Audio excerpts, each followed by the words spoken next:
Good morning children. Chapter 8 and chapter 7 मैं अपने previous videos में कंप्लीट कर चुकी हूँ क्लास 10th के लिए। ओके, अब ये मैं स्टार्ट कर रही हूँ चैप्टर 3 10th क्लास का। तो चैप्टर 3 आपका क्या है? Pair of linear equations in two variables. ठीक है, आपका चैप्टर क्या है?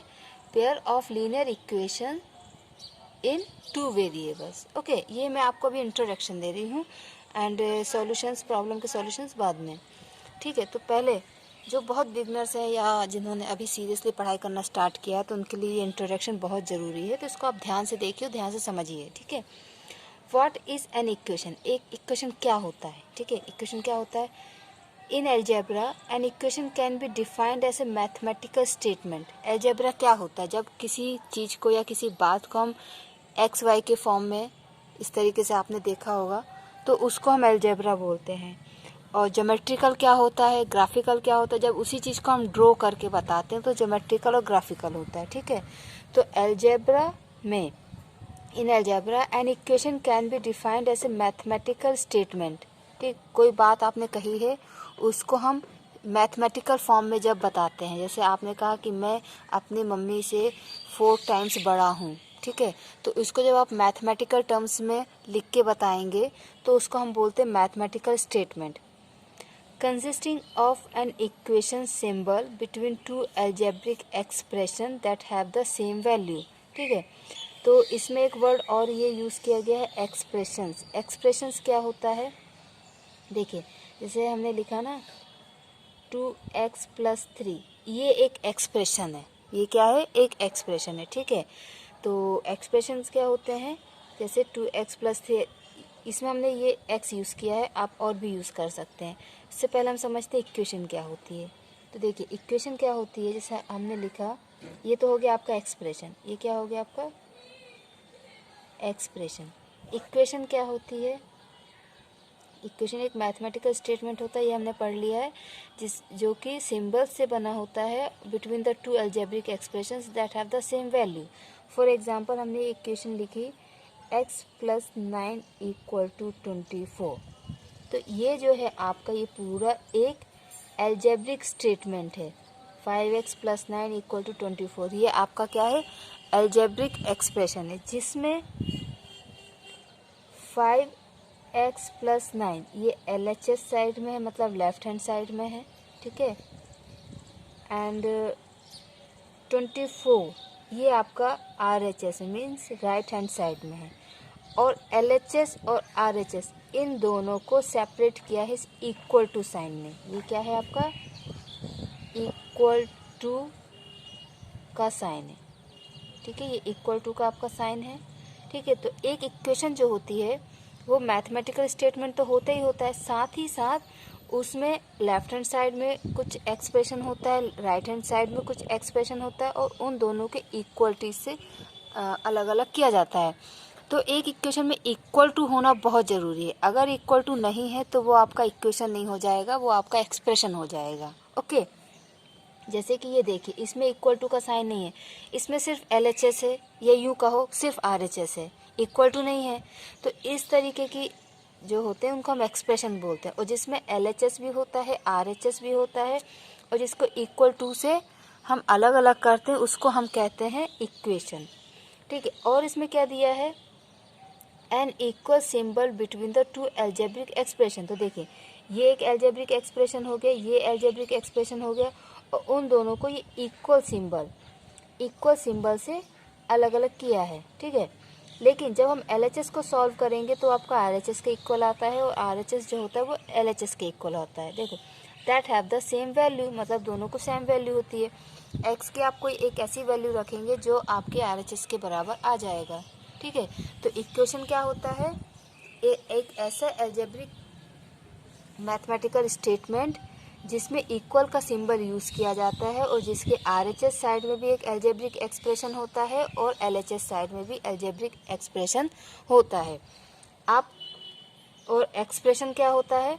एक्सप्रेशन में इक्वल टू का साइन नहीं होता है। सिंपल इस तरीके की चीज़ें को हम एक्सप्रेशन, आप ये भी लिख सकते हो 4x + 3y = 9, ये भी आपका एक एक्सप्रेशन है। तो एक्सप्रेशन और इक्वेशन में अंतर समझ में आया? ठीक है, और इक्वेशन क्या होती है ये आपको समझ में आ गया। ओके, नाउ इक्वेशन जो होती है, an equation consist of following.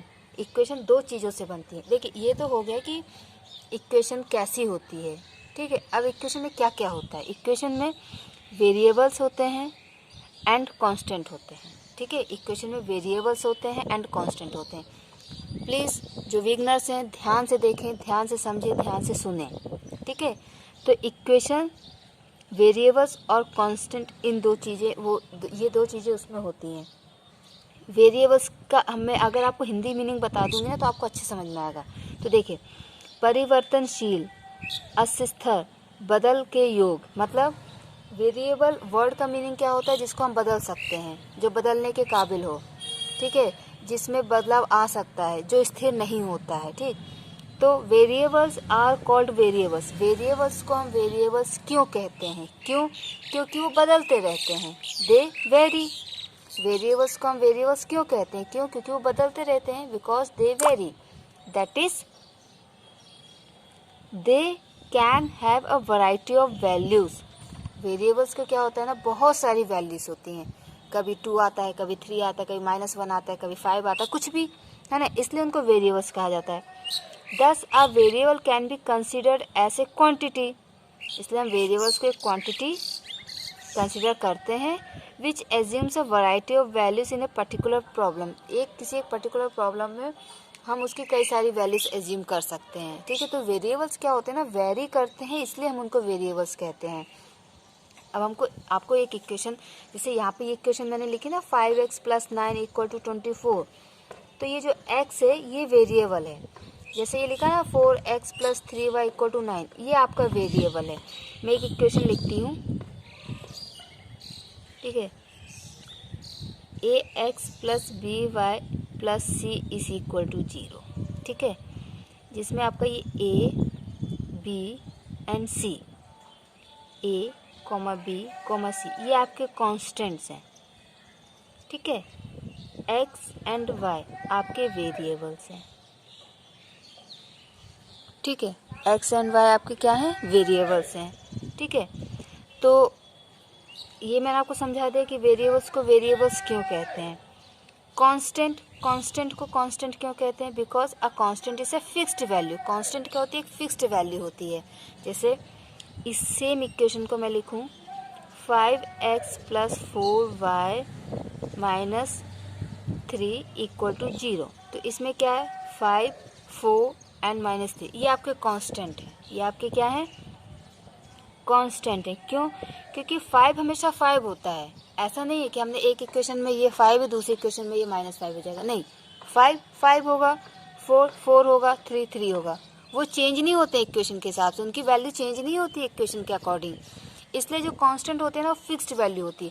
Constant word का ही मतलब नियत होता है, नियत, ठीक है, मतलब जो चेंज नहीं होता हो, ठीक है। कांस्टेंट वर्ड का मतलब ही ये होता है कि जो चेंज ना होता हो, इसलिए कांस्टेंट क्या हो गया, एक फिक्स्ड वैल्यू होती है, ठीक है। ये आपको समझ में आ गया कि वेरिएबल्स क्या होते हैं, कांस्टेंट क्या होते हैं, और जो इक्वेशंस होती हैं वेरिएबल्स और कांस्टेंट से बनती हैं। इसके अलावा इक्वेशन क्या होती है, इक्वेशन एक मैथमेटिकल स्टेटमेंट होता है जिसमें LHS और RHS होते हैं और उन दोनों को इक्वल सिंबल से अलग किया जाता है, ठीक है, और RHS की वैल्यू LHS के बराबर होती है, ठीक है। ये आपको इतना क्लियर हो गया। अब हम देखते हैं आगे। इक्वेशंस कई प्रकार की होती हैं, यहाँ पे मैंने कुछ एग्जांपल्स लिखे हुए हैं, जैसे कि quadratic equation, linear equation, exponential equation and rational equation, जिसमें से अभी हम चैप्टर 3 पढ़ रहे हैं, तो ये चैप्टर 3 में आप लीनियर इक्वेशन पढ़ेंगे। क्या पढ़ेंगे, linear equation, okay.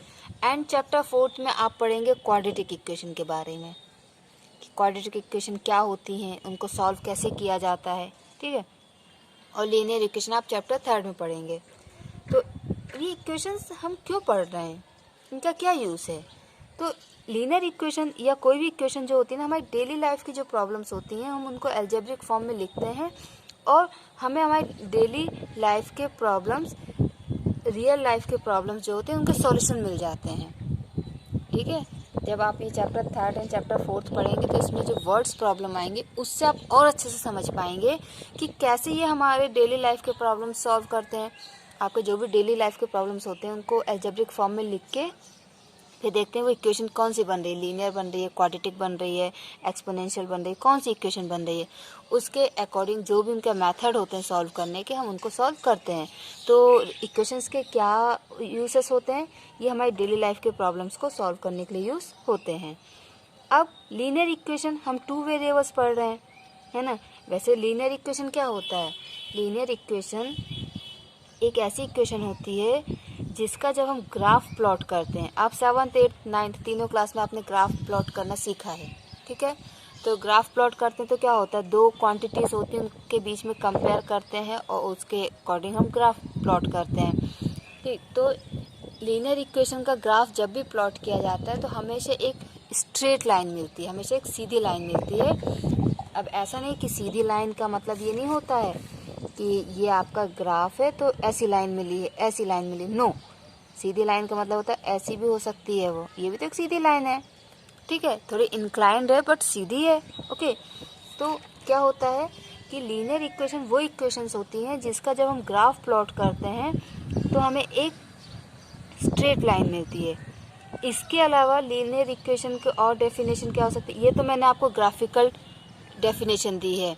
Algebraic definition इसकी क्या होगी, अलजेब्रिक डेफिनेशन ये होगी कि लीनियर इक्वेशन में जो वेरिएबल्स होते हैं उनका एक्सपोनेंट हमेशा 1 होता है। एक्सपोनेंट मीन्स पावर, उनका एक्सपोनेंट क्या होता है, हमेशा 1 होता है, ओके, ठीक है। तो लीनियर इक्वेशन का जब ग्राफ प्लॉट करते हैं तो हमेशा स्ट्रेट लाइन मिलती है।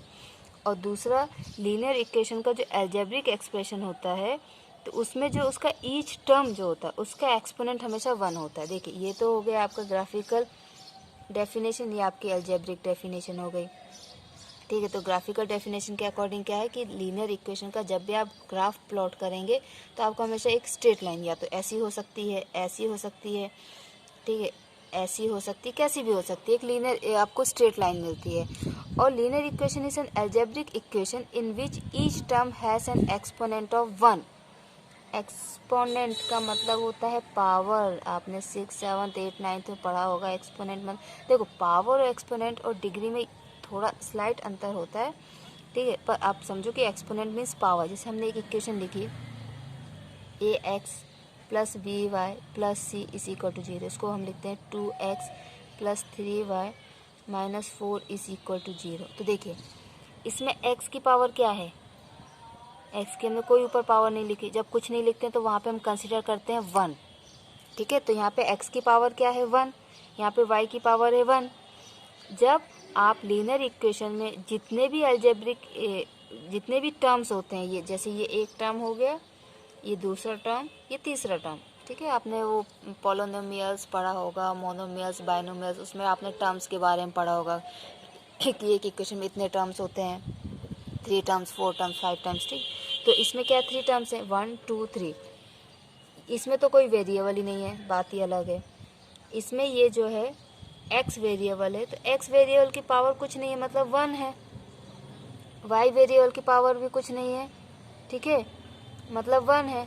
तो जब हर एक टर्म में जो एक्सपोनेंट होता है, जो पावर होती है वो 1 अगर होती है, ठीक है, क्या होती है, पावर 1 होती है, तो उसको हम बोलते हैं लीनियर इक्वेशन। उसको हम क्या बोलते हैं, लीनियर इक्वेशन। तो 2 डेफिनेशन मैंने आपको दी है, ग्राफिकल भी अलजेब्रिक भी। ग्राफिकल में क्या होता है, जब भी हम लीनियर इक्वेशन का ग्राफ प्लॉट करते हैं तो हमें स्ट्रेट लाइन मिलती है। अलजेब्रिक में क्या होता है कि हर एक टर्म में उसके वेरिएबल की पावर, उसके वेरिएबल का एक्सपोनेंट हमेशा 1 होता है, ओके। नाउ लीनियर इक्वेशंस इन 2 वेरिएबल्स, क्योंकि हमारा चैप्टर क्या है, लीनियर इक्वेशन इन 2 वेरिएबल्स, मतलब हमको लीनियर इक्वेशन पढ़नी है लेकिन 2 वेरिएबल में, जैसे कि ये। तो देखिए लीनियर इक्वेशन 2 वेरिएबल्स क्या होता है, इसका स्टैंडर्ड फॉर्म होता है ax plus v y equal to r, जिसमें a b and r coefficient है, उसके कांस्टेंट है और साथ ही साथ रियल नंबर्स भी हैं, ठीक है। और x एंड y वेरिएबल्स होते हैं। वेरिएबल्स क्या होते हैं मैं आपको बता चुकी हूँ, कांस्टेंट क्या होते हैं वो भी बता चुकी हूँ। अब देखिए बहुत ही इंपॉर्टेंट नोट, बहुत इंपॉर्टेंट, मैंने आपको यहाँ पे बताया था ना एक्सप्रेशन क्या होता है, इक्वेशन क्या होता है, इसी के ऊपर ये इंपॉर्टेंट नोट है। हम इक्वेशंस के तो ग्राफ प्लॉट कर सकते हैं, ठीक है, इक्वेशंस के हम ग्राफ हमेशा प्लॉट कर सकते हैं, लेकिन एक्सप्रेशंस के कभी भी ग्राफ प्लॉट नहीं होते हैं, एक्सप्रेशंस के ग्राफ प्लॉट नहीं होते हैं। ठीक है बच्चों, ध्यान से सुनिए। हम इक्वेशंस के तो ग्राफ प्लॉट करते हैं, कर सकते हैं, लेकिन एक्सप्रेशंस के ग्राफ प्लॉट नहीं होते हैं तो हम नहीं कर सकते हैं। ठीक है, ओके। अब क्योंकि हमने two equations, linear equation in two variables है, तो ये x and y, x y, आप एक्स एंड वाई यूज़ कर रहे हैं, वाई एंड जेड भी कर सकते हैं, जेड और एक्स भी यूज़ कर सकते हैं। ऐसा कुछ नहीं है कि आप एक्स एंड वाई कंटिन्यू में लें, पर लेते हैं इसलिए लिया है, ऐसा बाकी कोई रूल नहीं है। ठीक है, अब हम जो ये पढ़ रहे हैं तो इसमें हमारे पास 4 मेथड हैं। चैप्टर 3 में 4 मेथड हैं two pairs of linear equations को सॉल्व करने के।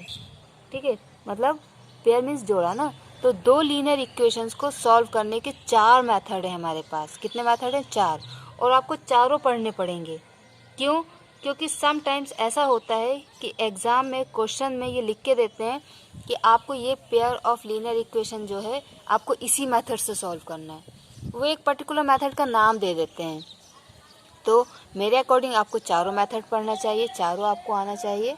ओके, वो 4 मेथड कौन कौन से हैं? Graphical method, substitution method, elimination method, cross multiplication method. जिसमें से जो ग्राफिकल मेथड है आपने क्लास 9th में पढ़ा होगा, लेकिन एक इक्वेशन के लिए पढ़ा था आपने। लीनियर इक्वेशन 2 वेरिएबल्स ही था, लेकिन एक इक्वेशन को सॉल्व करते थे आप। अब आपको 2 इक्वेशन सॉल्व करनी है। ठीक है, पेयर ऑफ इक्वेशन सॉल्व करनी है। तो जिसमें से ग्राफिकल मेथड आपके लिए थोड़ा जाना पहचाना होगा, बाकी 3 मेथड आपके लिए थोड़े से अलग हैं, पर जब मैं इनको आपको एक्सप्लेन करूँगी ना तो उनके वर्ड के हिसाब से ही एक्सप्लेन करूँगी, आपको इजीली समझ में आ जाएगा। तो 4 मेथड कौन कौन से हैं? Graphical method, substitution method, elimination method, cross multiplication method. ये 4 मेथड जो आप इस चैप्टर में कवर करेंगे क्लास 10th के लिए। ओके।